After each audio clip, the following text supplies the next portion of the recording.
बिस्मिल्लाहिर्रहमानिर्रहीम। आज की जो हमारी क्लास है वो है ऑक्टल टू बाइनरी कन्वर्जन के ऊपर और ऑक्टल टू हेक्साडेसिमल कन्वर्जन कि किस तरह से एक ऑक्टल वैल्यू को हम बाइनरी में चेंज कर सकते हैं, किस तरह से हम एक ऑक्टल वैल्यू को हेक्साडेसिमल में चेंज कर सकते हैं। आज हमारी डिस्कशन इस पे होगी कि हमें कोई ऑक्टल वैल्यू दी जाएगी, उसको बाइनरी में कैसे कन्वर्ट करना है, ऑक्टल वैल्यू को हेक्साडेसिमल में कैसे कन्वर्ट करना है। तो एक एग्जांपल लेते हैं, उस एग्जांपल की मदद से हम अंडरस्टैंड करते हैं कि ऑक्टल को बाइनरी में कैसे चेंज किया जाए। ठीक है, ये हमारे पास एक एग्जांपल है। पॉइंट्स वाली वैल्यू लेते हैं 7 4 3.1 and 2। ठीक है, ये हमारे पास ऑक्टल वैल्यू है, इसको चेंज करना है अब हमने बाइनरी के अंदर। वैसे लास्ट लेक्चर के अंदर हमने देखा था कि एक बाइनरी को कैसे ऑक्टल के अंदर चेंज किया जाता है। उसे एक दफ़ा रिपीट करता हूँ कि हमारे ऑक्टल के अंदर टोटल वैल्यूज़ कितनी होती हैं 0 से लेके 7 तक, जो कि टोटल 8 बनती हैं। ठीक है, और अब इन 8 वैल्यूज़ को कितने बिट के ऊपर रिप्रेजेंट किया जा सकता है, वो 2 की पावर 3 8, यानी कितने बिट्स की मदद से रिप्रेजेंट किया जाएगा 8 को, 3 बिट्स की मदद से।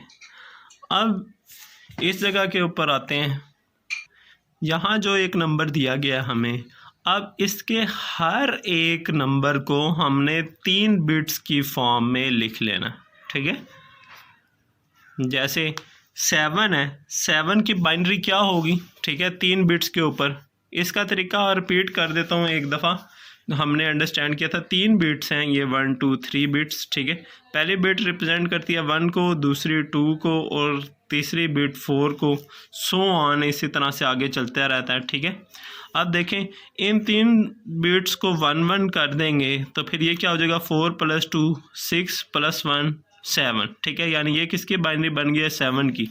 तो इस जगह के ऊपर 7 की बाइनरी क्या हो जाएगी, 111। ठीक है, अब देखें 4 की बाइनरी क्या होगी इसमें कि हम 4 वाली बिट ऑन कर देंगे, बाकी सारी ऑफ कर देंगे, तो फिर ये क्या हो जाएगी 4 की। तो फिर इस जगह पे हमने लिख दिया 100। ठीक है, इसी तरह से 3 की बाइनरी क्या होगी कि हम 2 वाली बिट ऑन कर देते हैं और 4 वाली को 0 कर देते हैं, ये 3 की बाइनरी होगी, 2 + 1 3। ठीक है, तो फिर ये हो गया हमारा 0 1 1। ठीक है, अब देखें ये जो पॉइंट था ये सेम एज इट इज़ अपनी जगह के ऊपर लगा देना। ठीक है, अब 1 की बाइनरी क्या होगी, 0 0 1। 2 की बाइनरी क्या होती है, 0 1 0। ठीक है, यानी हमने क्या किया, हर एक ऑक्टल नंबर को 3 बिट्स में लिख दिया। ठीक है, तो फिर ये हमारे पास किस चीज़ में कन्वर्ट होके आ गया, बाइनरी के अंदर। ठीक है, काफ़ी इजी है, कोई मुश्किल चीज़ इसके अंदर नहीं है कि हमने क्या करना है, हर एक नंबर को 3 बाइनरीज बना देनी है। ठीक है, 3 बिट्स बना देनी है। ठीक है, और हर नंबर की 3 बिट्स क्यों बनानी है, क्योंकि ऑक्टल के अंदर कितनी टोटल वैल्यूज़ होती हैं, 8। तो 2 की पावर 8 यानी 3 बिट्स 8 करैक्टर्स को रिप्रेजेंट कर सकती हैं। ठीक है, तो फिर ये काफ़ी इजी तरीका था जिससे हम क्या कर सकते हैं, ऑक्टल को बाइनरी में चेंज कर सकते हैं। ठीक है, अब उम्मीद है समझ आ गई होगी, इसकी और प्रैक्टिस की ज़रूरत नहीं होगी। सिंपल सी बात है कि 7 है तो 7 की 3 बिट में बाइनरी क्या होती है, 111। ठीक है, 4 की बाइनरी क्या होती है, 100। 3 की बाइनरी क्या होती है, 011। ठीक है, 1 की बाइनरी क्या होती है, पॉइंट उसी तरह से आ जाएगा 001। 2 की बाइनरी क्या होती है, 010। ठीक है, तो इस तरह से हम कन्वर्ट कर लेंगे, बहुत ही सिंपल सा तरीका है। ठीक है, नेक्स्ट के ऊपर आते हैं। नेक्स्ट हमारा टॉपिक है कि किस तरह से हम ऑक्टल को हेक्साडेसिमल में कन्वर्ट कर सकते हैं, बेस 8 को कैसे हम 16 में लेके जाएंगे, इसको अंडरस्टैंड करते हैं। इसके 2 मेथड हैं।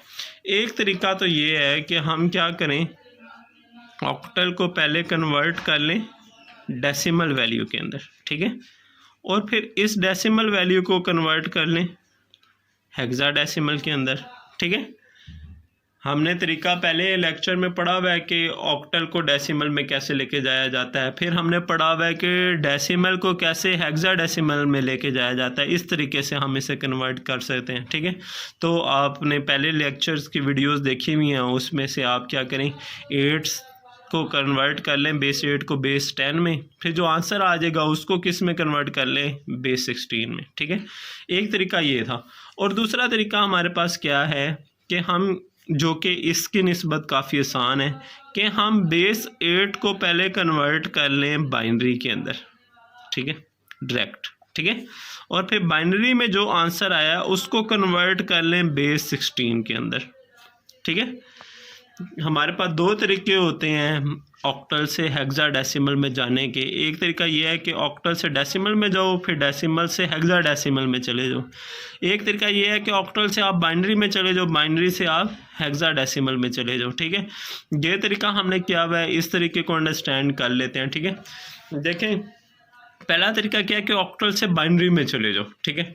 तो देखें, अभी हमारे पास एक ऑक्टल वैल्यू थी, ठीक है, इसको हमने बाइनरी में कन्वर्ट करना सीख लिया, ठीक है। सिंपल सा था, ठीक है। हर एक नंबर को किस पे कन्वर्ट कर देते हैं हम, हर एक नंबर को 3 बिट बाइनरी पे कन्वर्ट कर देते हैं, तो फिर ये आ जाता है, ठीक है। तो फिर अब हमने क्या करना है, ये देखें, ये प्रोसीजर तो हमारा कंप्लीट हो गया। 8 ऑक्टल से किस में चले गए हैं, बाइनरी में, ठीक है। अब बाइनरी से किस में जाना है, हेक्साडेसिमल में। तो उसको किस तरह से किया जाता है हम अभी देख लेते हैं, इसे कन्वर्ट करके देख लेते हैं। वैसे लास्ट लेक्चर के अंदर भी हमने देखा था कि बाइनरी से किस तरह से हेक्साडेसिमल में जाया जाता है, सेम उसी तरीके को हमने फॉलो करना है इस जगह के ऊपर, ठीक है। अब हेक्साडेसिमल की कितनी टोटल वैल्यूज़ होती हैं, 0 से लेके 9 तक एंड A से लेके F तक, ठीक है। टोटल होती हैं 16, ठीक है। यानी कितने बिट्स के ऊपर एक करैक्टर होता है हमारा, इसका 4 बिट के ऊपर, 2 की पावर 4 16, ठीक है। अब इधर हमने क्या करना है कि 4 बिट के पार्ट्स कम्बिनेशन बनाने हैं, ठीक है। पॉइंट से इधर अलहदा, पॉइंट के बाद अलहदा, ठीक है। तो फिर इधर से बनाना शुरू करते हैं, 1 1, ये देखें, ये हो गए हमारे कितने, 4 का एक पार्ट बन गया। फिर ये देखें, इस जगह के ऊपर 2 4 का एक पार्ट बन गया। अब बाकी हमारे पास सिर्फ एक 1 बच गया, तो फिर इसको हम इसके साथ क्या करते हैं, 3 सिफर लगा लेते हैं, ठीक है।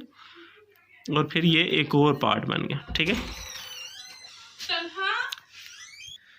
अब हम क्या करेंगे, इसी तरह से हमने क्या करना है, इस जगह के ऊपर भी हमने 4 के कम्बिनेशंस बना लेने हैं। ये 4 का कम्बिनेशन हो गया हमारे पास एक, ठीक है। और अब देखें 2 बच गए हैं, तो इसके बाद भी हम 2 सिफर्स लगा देंगे, ठीक है। और ये हमारे पास एक और कम्बिनेशन बन गया, ठीक है। अब ये देखें, इस जगह के ऊपर 0 0 0 1, ये किसकी बाइनरी होती है, 1 की, तो फिर इधर लिखा जाएगा 1, ठीक है। अब देखें 1 1 1 0, ये किसकी बाइनरी होती है, इधर हम देख लेते हैं। ये देखें 4 बिट है ना, तो नेक्स्ट किसको रिप्रेजेंट करेगा, 8 को, ठीक है। अब हमारे पास क्या है, 1 1 एंड 1 0, ठीक है। 8 + 4 12 + 2 14 की बाइनरी है ये। तो 14 को हेक्साडेसिमल में क्या लिखा जाता है, वो लिखा जाता है E, ठीक है। तो फिर इधर क्या आ जाएगा, E, ठीक है। अब इधर देखें 0 0 1 1, ये किसकी बाइनरी है, 2 + 1 3 की, तो इधर क्या आ जाएगा 3 डॉट। अब ये देखें 0 0 1 0, ये किसकी बाइनरी है, 2 की, इधर आ जाएगा 2। फिर 1 0 0 8 वाला ऑन है, तो इधर क्या आ जाएगा 8, ठीक है। तो इस तरह से ये आप किस में कन्वर्ट होके आ गया हमारे पास, बेस 16 के अंदर, ठीक है। तो काफ़ी सिंपल है कि किस तरह से हमने पहले ऑक्टल से बाइनरी में चले गए, ठीक है। फिर बाइनरी से हम किस में चले गए, हेक्साडेसिमल में चले गए। एक बात का हमने बस याद रखना होता है, ऑक्टल का एक करैक्टर जो होता है वो कितने बाइनरी नंबर्स के ऊपर रिप्रेजेंट किया जाता है, वो 3 के ऊपर रिप्रेजेंट किया जाता है, ठीक है, 3 बिट्स के ऊपर। और हेक्साडेसिमल का कितने बिट्स के ऊपर किया जाता है, 4 बिट्स के ऊपर। तो हम उधर से 3 बिट्स बनाई, ठीक है। फिर हमने 4 बिट के कम्बिनेशन बना के इन करैक्टर्स को लिख दिया, ठीक है। पॉइंट उसी जगह पे लगता है जिस जगह से वो आया होता है। देखें पहले इधर इनके दरमियान में था, वो इस जगह पे आ गया था, फिर इधर था तो उसे डायरेक्ट इधर लिख दिया था, ठीक है। तो पॉइंट उसी तरह से रहेगा। और काफ़ी सिंपल तरीका था कि ऑक्टल से किस तरह से बाइनरी में जाना है और ऑक्टल से कैसे हेक्साडेसिमल में जाना है। ऑक्टल से हेक्साडेसिमल में जाने के लिए हमें क्या करना पड़ेगा, या तो ऑक्टल से डेसिमल में जाना पड़ेगा फिर हेक्साडेसिमल में, या ऑक्टल से बाइनरी में जाना पड़ेगा फिर हेक्साडेसिमल में। और ये सबसे आसान तरीका क्या है कि हम ऑक्टल से किस में चले जाएं, बाइनरी में, फिर बाइनरी से किस में चले जाएं, हेक्साडेसिमल में। उम्मीद है समझ आ गई होगी। तो इंशाल्लाह नेक्स्ट लेक्चर में मिलते हैं न्यू कन्वर्जन के साथ।